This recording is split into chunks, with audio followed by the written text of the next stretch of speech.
is whether or not we choose to adopt the label of victim. So the thing that actually helped me transform and heal and move forward and actually start thriving in my life, there were two things.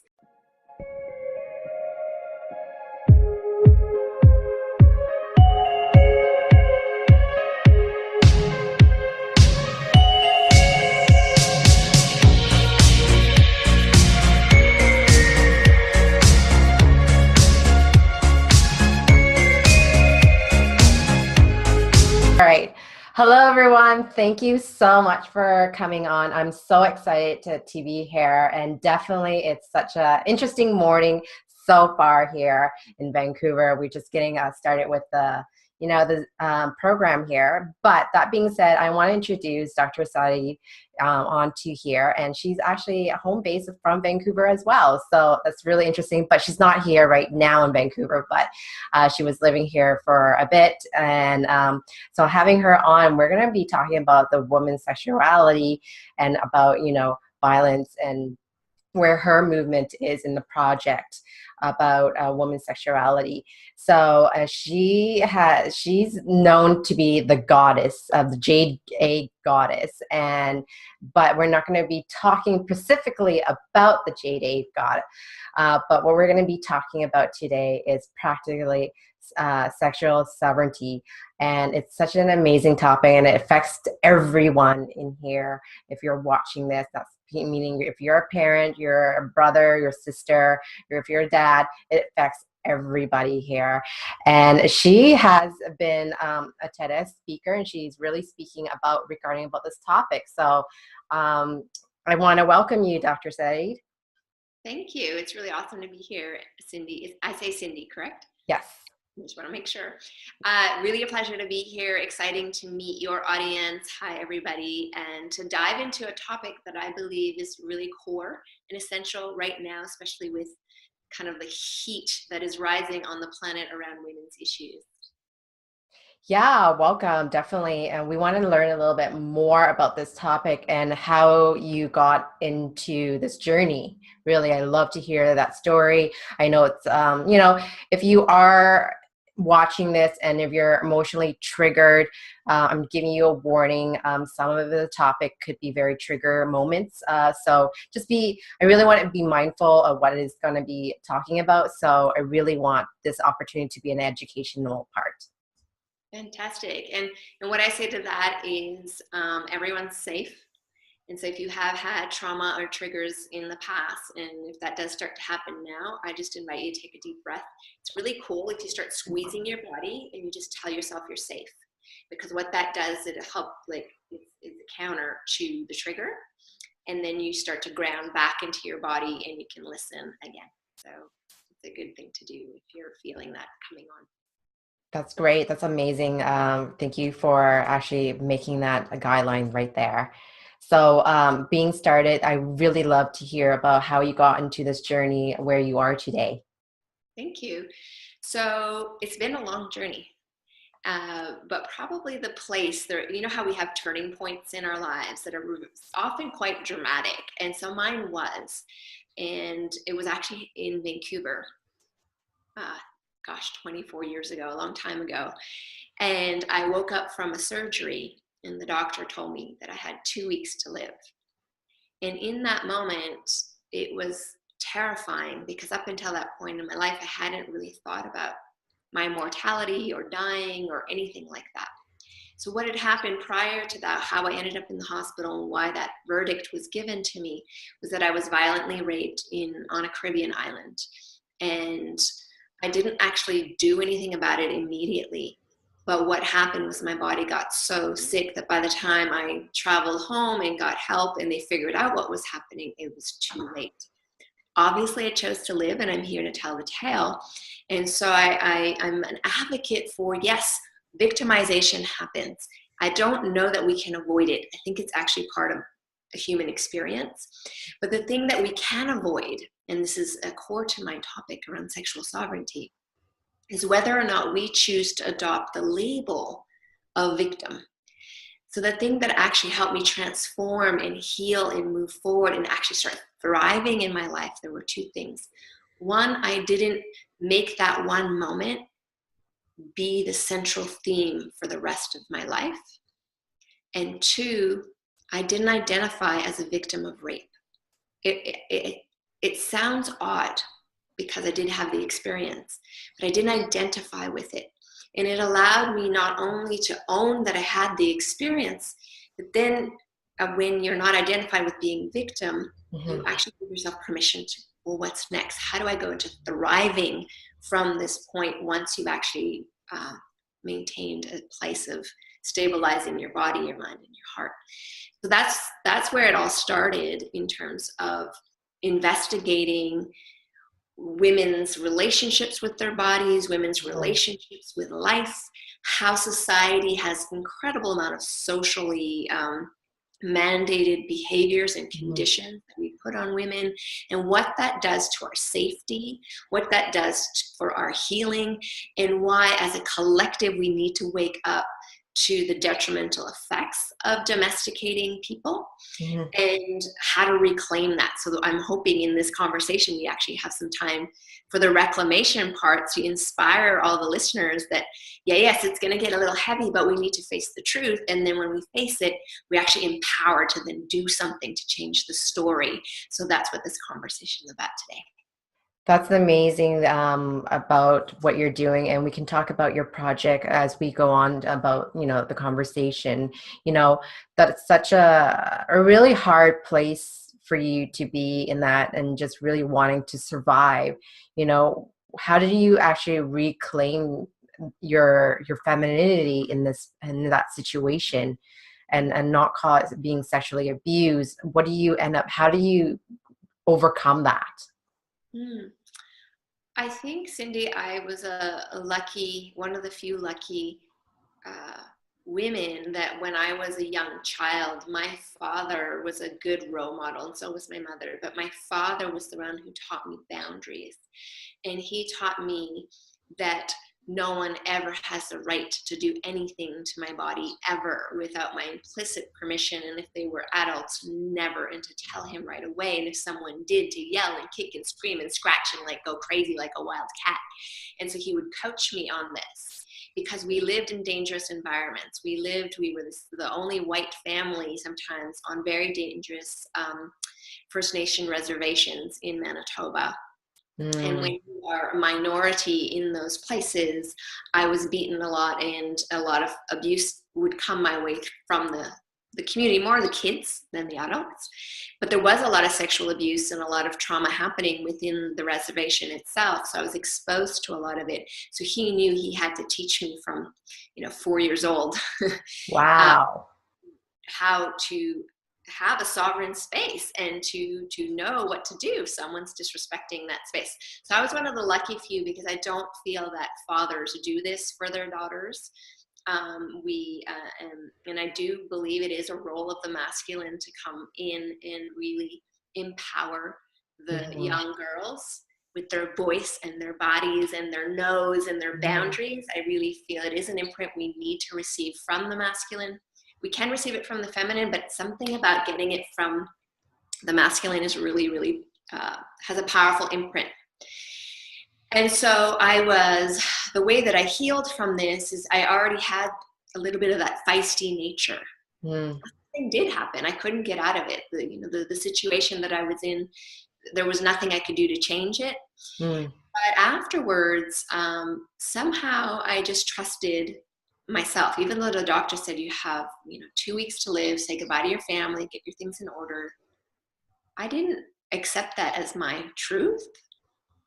So I was very rebellious, even in this moment of facing an authority figure telling me how it is. And that's part of the movement that I'm leading, is that authority figures, unfortunately, they do try and do things to help people, but they actually believe that we are powerless.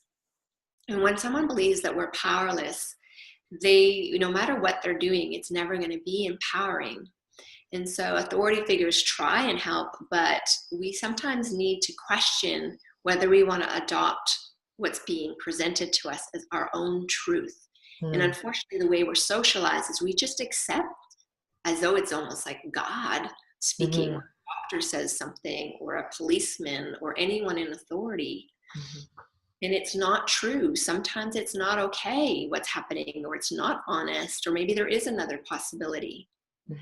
So I was feisty, and I just went, well, are there other options? And I took myself literally out of the hospital. I had like all these things plugged into my body, and I got a day pass, and I just got on the Vancouver bus, and I traveled all the way to North Vancouver from downtown Vancouver, and went to an herbalist and had a conversation, and I got another option.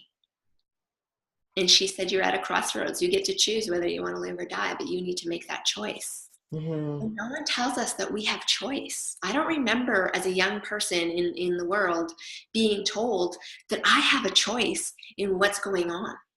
And so I think, Cindy, that's actually a very crucial ingredient to having me still be alive now and to be thriving, is this understanding that I have a choice. Wow, that is so powerful, what you were saying from a healing point as well. The willingness to really wanting to live, and having a father figure, how you were saying the masculine is here to protect, and there's something more powerful to that. I totally resonate with that story, because having a strong father figure helps to survive this world. And it's just, but there's other women out there may not have a father figure, but they may have some sort of male figure in their life, and they could do that role as well. But if that person is not there, what could they do about that? Like, how do we go about somebody crossing our boundaries? How do we react to those things? And the feminine is all about being passive, and that's the opposite. Being masculine is more in the doing. So how do we go about that if somebody cross our boundaries, and how do we react to something like that? Well, first of all, I want to reframe, because what you just shared is definitely collectively a belief that the masculine is the action and the feminine is the passive. But I want to reframe that, because when we hear those things, we adopt it and translate it into being like apathetic and not doing anything. But it's not true. So I'd like to use the word porous or receptive, that the feminine aspect of men and women, we're very intuitive and instinctual. We receive, we're kind of tuned in to what's going on around us in a nonverbal way. So any wild animal, I spend a lot of time in the wilderness. I take women into the wilderness as a reclamation process, which is amazing. And when you spend time there, you start to notice that every single being out there is autonomous. There isn't one of them that's like, they're all self-sufficient. So that's one thing to understand, is that our autonomy is something we actually have. This, as children, we don't have it, but now we're talking as adults. So we need to really claim that autonomy, that sovereignty. The other piece I want to remind women especially is I like to refer to women as lionesses. And because it's an archetype, it's something we can like dig our teeth into. And so a lioness does relax a lot. But if anything comes within her field that isn't deeply respectful of her field, she reacts.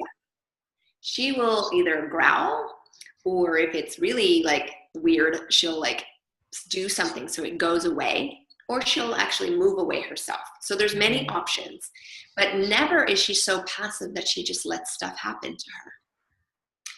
So this is the element I want to remind women of: your ferocity, because it's been socialized out of you. It's not being a nice girl when you have boundaries. When you say no thank you, when you say thanks for the compliment, but I'm really not interested.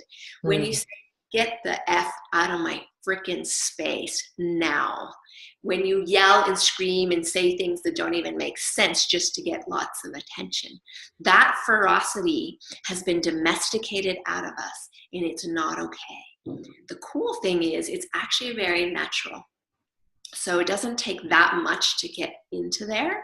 So often what I do in workshop settings, because it needs to be, dynamic with other people, so it's not something so easy to do one-on-one, but in a workshop setting where we have limbic resonance, that means we're kind of feeling each other, we're together, we're not in these like flat screen kind of relationships. I go through a process. All right, so one of the key pieces that is really important about boundaries is the reclamation of our voice. And so even learning to say no.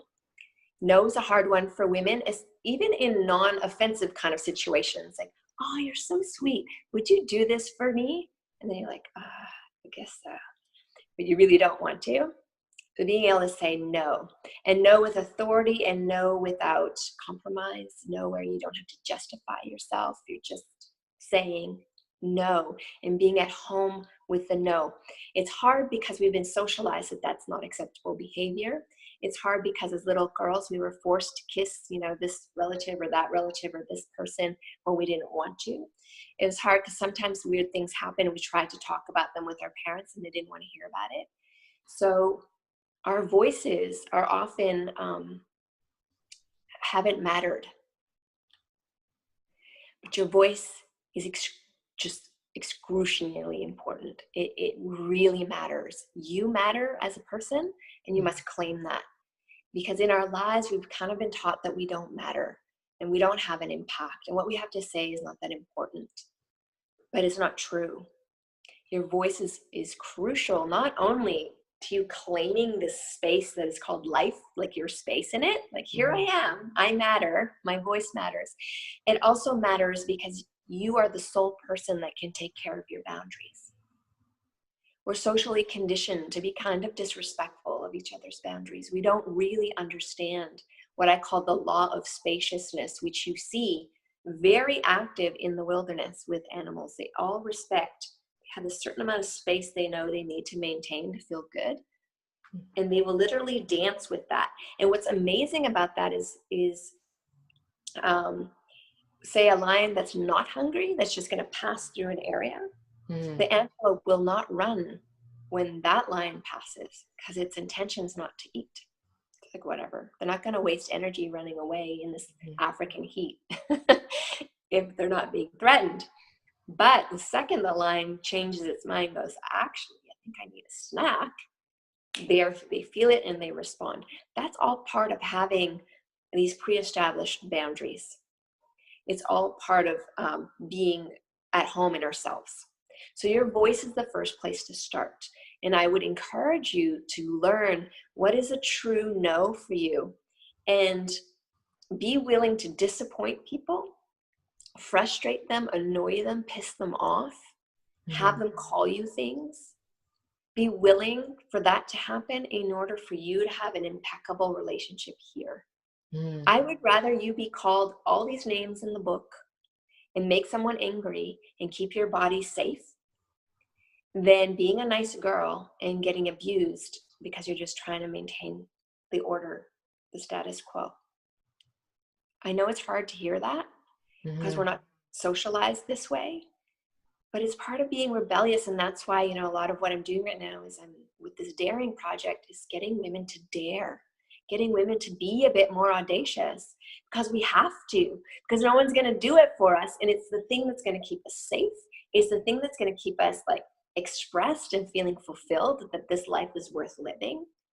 And if we don't do it, if we don't give ourselves permission, then who will?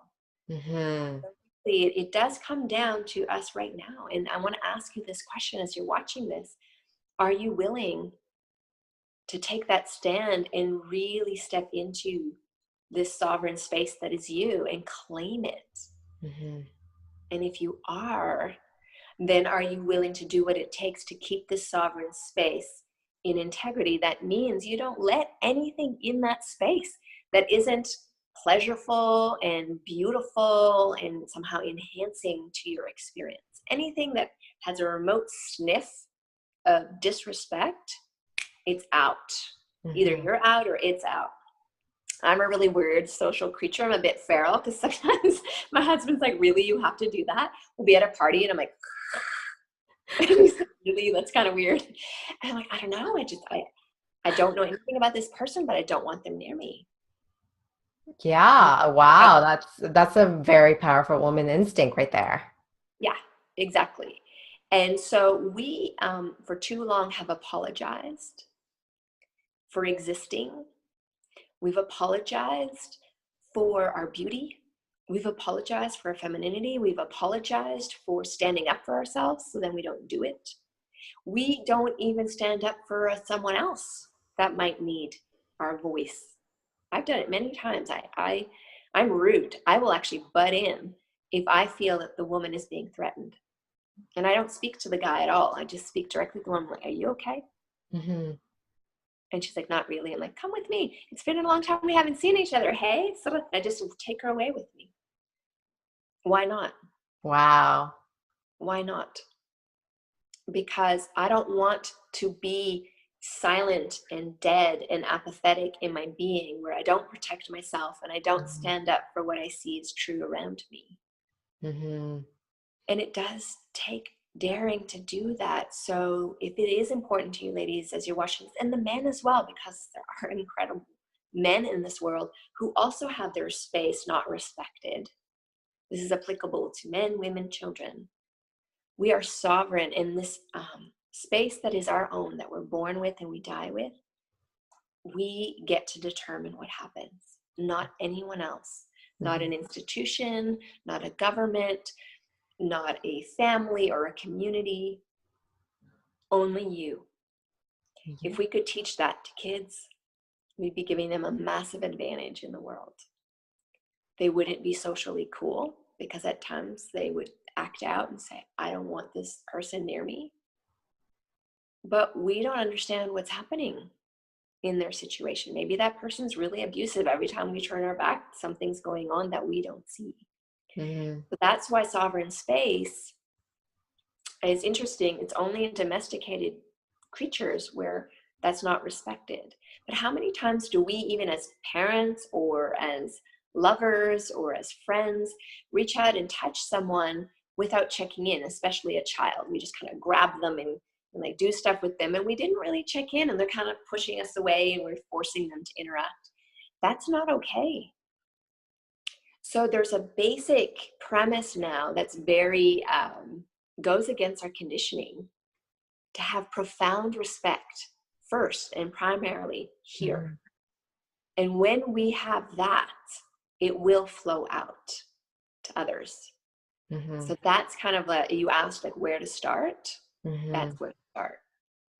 Wow, that is so powerful what you just said, not only on a perspective of like if somebody crossed boundary, no matter what, your no is very strong. And I totally believe in being a feminine woman. It means knowing the power of no. Forget what you want, and that's that say, know what you don't want is more important. What doesn't feel right, and honor that feeling. And that's such a powerful place of what you were saying, because I see women over and over. It's more of not, they want certain things, but they don't know how to express it. And they have that like really feeling, but they override their gut feeling. And they're like, and I override my own feelings. So what did you really tap into? Women, how you were saying woman instinct, it's like an animal instinct. It's so instinct. You don't really, there's no logic. There's no sort of any hidden clue. It's just a feeling that you have. That's why it's called woman instinct. And it's so powerful. And when you were saying about, other relatives or even friends could be crossing over your boundary or grabbing you, hugging you, and you don't feel like you're being touched. What's really interesting, I used to work not only in the medical field, but I used to also teach first aid. And the first thing I teach is ask consent before touching anybody. I don't care who. It could be your mom, your brother, your sister. It could be anybody. And always ask consent. And, everybody look in the classroom is always like a foreign thing. And I'm like, that's what it is. Consent.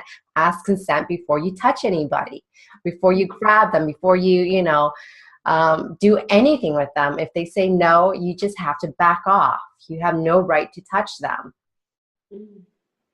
Yes. And so in knowing that, right, that's a really important part of, it feels socially awkward. It's going to feel socially awkward. It's much easier to override our personal space and our personal needs to be pleasant. But being pleasant is what leads us down the road of ending up being that thing that we talked about earlier, which is victimized, right? And so we are a culture of woundology. Mm-hmm. It's actually really cool to have all these wounds and to have this identity around those things. Mm-hmm. But I'm interested in the gift that you were born with to express. I'm interested in, yes, okay, that happened, but what if you were to die? What needs to be expressed before then? You know, if you had just a week to live, what would you do right now? Who would you speak to? Who would you let go of? You know, where would you be? Mm-hmm. Who would you finally go and just say, I love you, I've always loved you, it's just how it is. You may not understand that, but I'm just letting you know my heart. What would we do if we knew that that was the end was there? Mm-hmm. And that's kind of how I live my life, because I have faced my death, but it enriches my life. It makes me make choices that are a little more daring, true. But then I live a life that is fulfilling. And so fulfillment isn't this place at the end of the road. Fulfillment, and I'm writing about this in my newest book on desire, but fulfillment only cares about one thing. Do you want to know what that is? What is that? Yeah, so fulfillment only cares about how deeply alive you are right in this second. Mm-hmm. That's it. That's fulfillment. And so if we're always bypassing our needs and always, being pleasant, we actually end up numbing out. So we're not very alive in this moment. So it's not very fulfilling to live the life that we're living. But we actually don't need anything special to happen to feel fulfilled. Mm-hmm. Just to reclaim our own life for ourselves. That's it. Mm-hmm. And it sounds simple, but it's not, because we have been socially conditioned for so long that our life does not belong to us. It gets to be defined by everyone else but ourselves.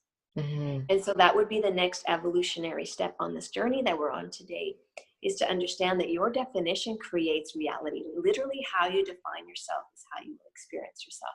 How you define life is how you experience it. So become curious about that and lean in and ask yourself, is that true when you define something? Yeah. And if you define yourself as like being unable to take care of yourself, or not strong enough, or not this enough, ask yourself, is that really true? Because I can tell you that it isn't. We are like so powerful. I think that's what we're afraid of. Like if we were to just really come out in our fullness, what would happen? Mm-hmm. Right? Yeah, Well, that's true. we would lose the relationships that don't respect us. Yeah. We would probably change what we're doing for work if it's not in alignment with that. We would probably change where we live if that's not in line. So that's scary, because there's big change. So sometimes it's more cozy to not admit that we're powerful and to not go for what we deeply love in our hearts, because we're afraid of what it's going to ask of us. Yeah, that is true. That is so true. Just because, I find that our well-being, our childhood, how we were raised, and that could be a nuclear family or a traditional family or a cellular family. It all makes a big difference. And, where we want our identity to please other, that's a big factor as well.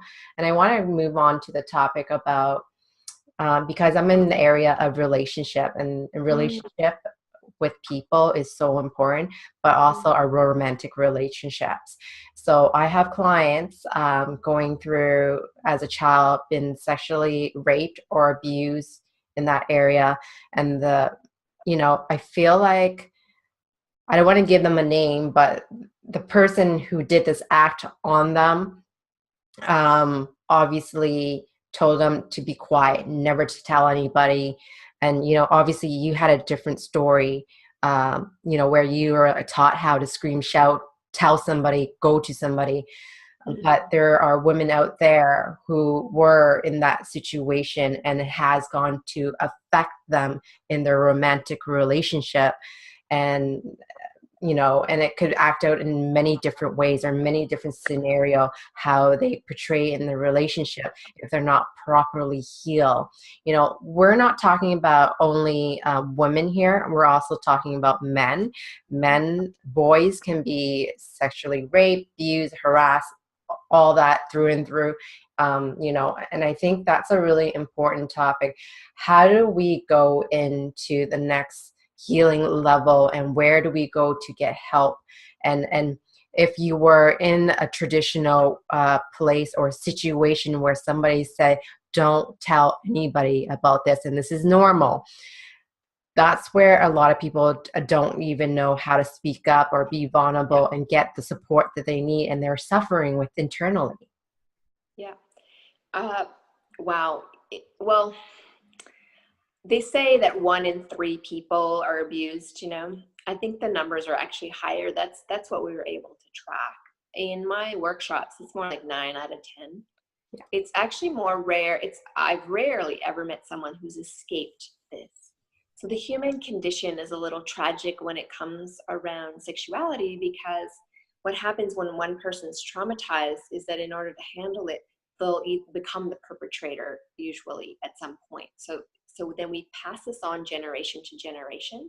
And so there's a lot of work to be done for humanity to actually heal the wounds around sexuality and trust and body. And there's so many angles that we could look at it. We could look at it from religion to political to, social, economic, like all these different things. But the work that I do, instead of looking that big, we get micro. Mm-hmm. We come home first here to ourselves. And I have assisted so many through this journey of just feeling that they actually can come back into their body, because there's a moment of disconnect often when the trauma occurs. And then we feel betrayed by our own bodies. What's also confusing for some people who've had sexual abuse is that they actually experience pleasure during the abuse. So it's like crossing, like, I don't like this, but I like this. So it's confusing. And then the words that were said, whatever those words were. I know that when I was 12 years old, I was threatened in an elevator by a man who was masturbating. And he said he was going to rape me. And if I made a sound, he would kill me. And so what do? You go into terror. And so I froze, because it was so terrifying as a little girl. I'd never had a man disrespect my space before, because my father was a good man. So I just didn't have the orientation of that level of wanting to hurt a young person. Mm-hmm. Didn't understand it. So, but when he finally did touch me, I did scream my head off. And I think it was just, again, that training that my father had imbued in me. So we're not all that lucky. Mm-hmm. But these things, and what I'm saying is so common. It mm-hmm. happens everywhere and all the time in ways, and so fast. I was in an elevator in a really expensive hotel midday on the week where there's business people everywhere. Mm-hmm. So there are crazy people and they're sick and they're ill. And so we're not going to address them, but we're going to address is ourselves. Mm-hmm. And so the first thing that I invite, because I work specifically with women, so I apologize to the men, but I'm sure you could apply the same process. It's just that I don't work directly with men. The first thing that I invite is